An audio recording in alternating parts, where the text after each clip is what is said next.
importante quanto ensinar a ler e interpretar é promover o gosto pela leitura. As palavras saber e sabor têm origem semelhante.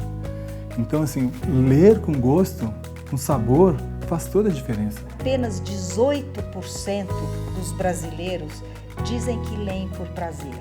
Isso porque, como eles aprendem na escola, com cumprimento de tarefas, como obrigação, eles ficam distanciados dessa grande aventura que é a leitura.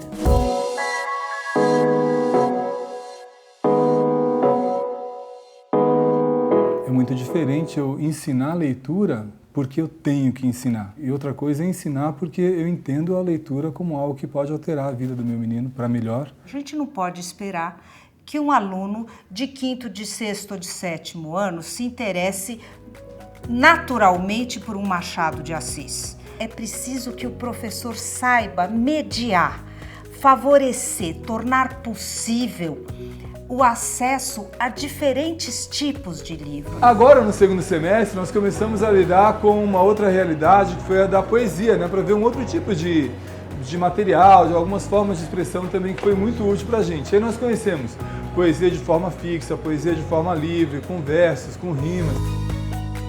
Então a escola precisa cuidar das suas bibliotecas e precisa cuidar para botar os livros nas mãos dos alunos, não só os livros, mas uma variedade de livros. Criar estratégias dentro da sala de aula para favorecer o envolvimento com os livros.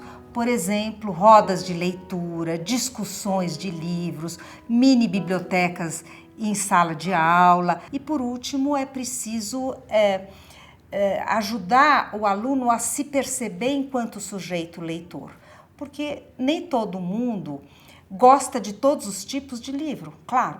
Então o professor precisa ajudar o aluno a selecionar livros, quais são os gêneros preferidos, que tipo de histórias eu gosto mais. A gente como escola peca muitas vezes em querer oferecer leituras para avaliar não a qualidade de leitura, mas se o aluno leu ou não o livro. Então, se eu ensino o aluno a ler um livro pelo gosto de ler, pela possibilidade de aplicar aquilo na vida dele, ou de aquilo ser uma razão de conversa, de diálogo, de troca, de crescimento, isso faz todo sentido. O que eu tento fazer para encantar os meus alunos é me mostrar encantado pela leitura, primeiro, mostrar assim que a leitura faz diferença na minha vida.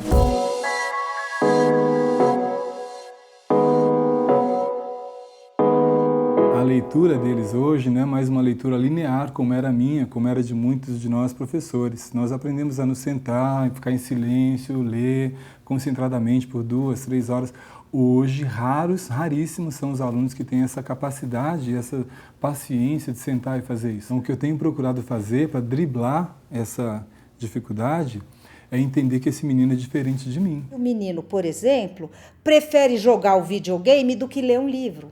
Porque no videogame ele tem desafios, no videogame ele é protagonista da sua ação.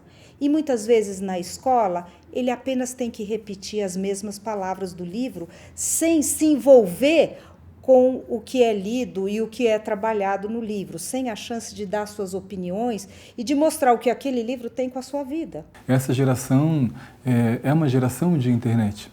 E isso não quer dizer só que eles fiquem plugados o tempo todo, mas que o modo de eles agirem como seres humanos alterou.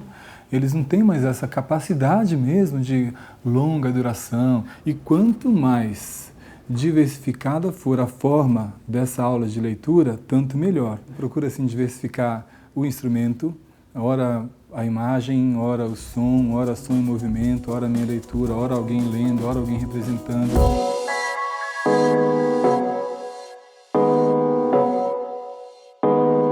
Faz muita diferença eu chegar e falar assim, gente, a gente vai ler Iracema porque tem prova tal dia. Outra coisa é trazer assim uma discussão social que tem sido feita pela mídia inteira, dos índios lutando pela sua terra e de outro grupo de pessoas lutando por aquela mesma terra. Então vou trazer para os meninos toda essa discussão indígena e falar assim, cara, tem um livro bacana também que fala disso. Veja só, a linguagem é um pouco antiga, mas é poética, tem poesia nisso, escuta a leitura.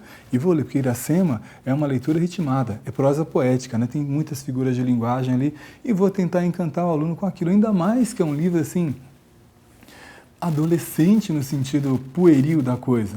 A Iracema é extremamente ingênua em relação ao namoro com um branco, por exemplo. Ela acaba se vendo encantada pelo Martim, o Martim por ela.